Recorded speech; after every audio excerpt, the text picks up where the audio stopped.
Hakuna Matata. What a wonderful phrase. Hakuna Matata. Ain't no passing craze.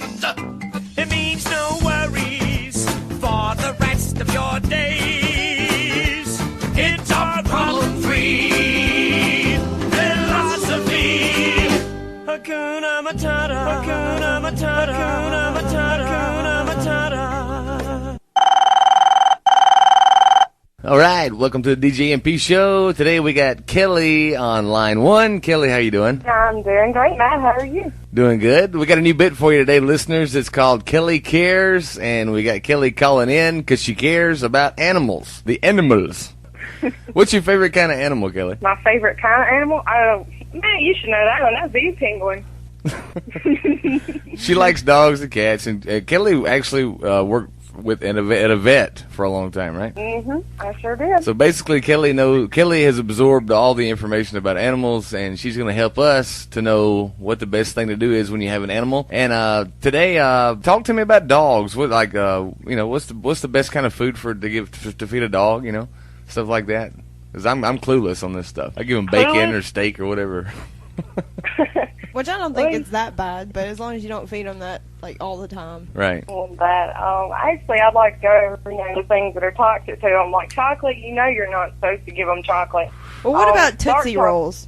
Tootsie Rolls? Yeah, I know some people that give Tootsie Rolls. That's not good for them either because of the sugar that's in it, and sometimes they'll actually have that sugar-free stuff. I think it's called Elicitol. That's not good for them either because that'll send them into kidney failure. Well, I had read one time that animals are carnivores, so right? So are we. Mm-hmm. So they need to eat meat. They need protein in their diet. They do. Well, how many times should you feed your animal, your cat or your dog, like real meat, like steak, or should it be raw? Should it be cooked? It can be raw, or it can be cooked just when it's raw, especially if it is chicken. You can cook chicken, but if you do cooked chicken, don't give them the bone.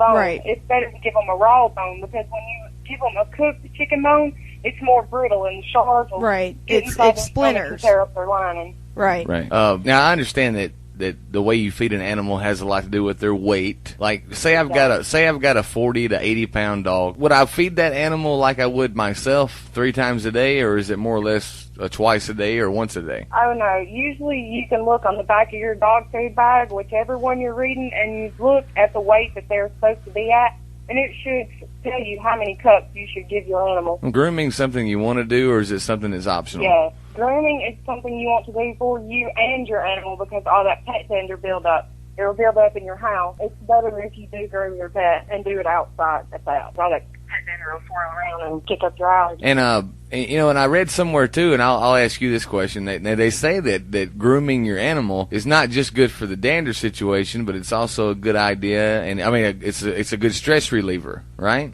Mm-hmm. It is a good stress reliever, and it's just a downtime. You chill, you relax. It's supposed to be a one-on-one thing, kind of. So it's a stress reliever for you. It keeps dander out of your house, and is it kind of like bonding with your animal? It is a bonding. It is a form of bonding. It is. Okay. Let me ask you this too, while I got you on the line.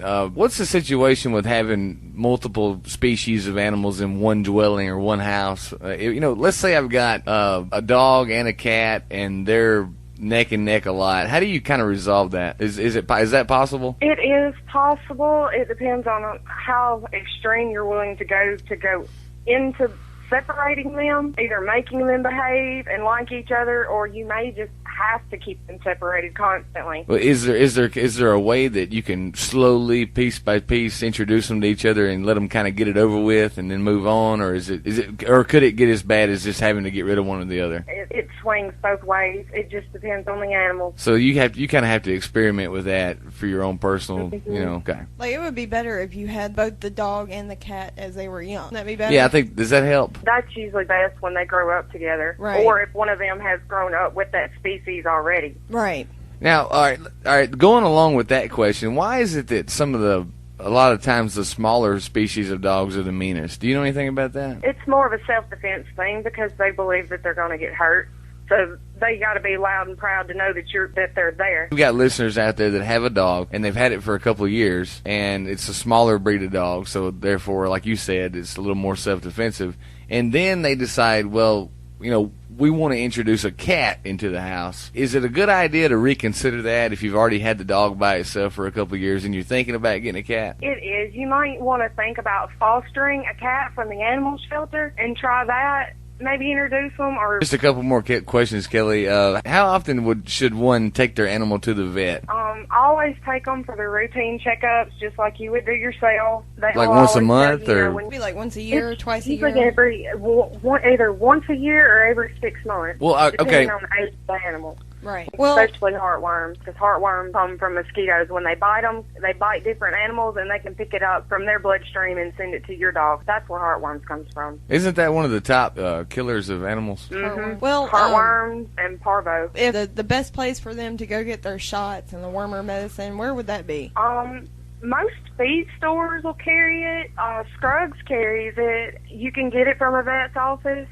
And usually you can get wormer from like Fred's and Dollar General and stuff like that on the pet stalls. Right. There's a good question, too, before we wrap this thing up. Where are the best places to get pet supplies in Northeast Mississippi as far as affordability and Let's and say variety? Like the gold would be what, PetSmart? Yeah, you have to say PetSmart, because PetSmart, what they've done is they've come in and they lowered all their price rock bottom, and they run all the other local pet stores out. Once they done that, they've jacked their prices back up. Oh, so no. You have no choice but to go to PetSmart. Right. Well, I noticed that PetSmart carries some of the cats from, I guess, the Humane Society in Tupelo. Mm-hmm, they do have a section where they have the cats that you can adopt them for, I think, $45, and dogs you can adopt for $65. Certain Saturdays they bring dogs up there. Okay. Yeah. If they'll have them on the side. And I noticed they had a training circle. A training class. Do some research on those dates and times. On our next Kelly Cares segment of the Djmp show, we'll let you tell our listeners how you can get involved with that. Maybe adopt, introduce your children to animals. We'll talk about that some more as we get ready to wrap things up. What if I'm backing out of the driveway and I hit my cat? What do I do? That wasn't a serious question. Kelly, we appreciate you calling in today, babe. No problem. That was Kelly Cares on the DJMP show. And if you've got a question for Kelly, email us at djmp69@hotmail.com. And Kelly Cares. Thank you, babe. We'll see you next time. Okay, bye.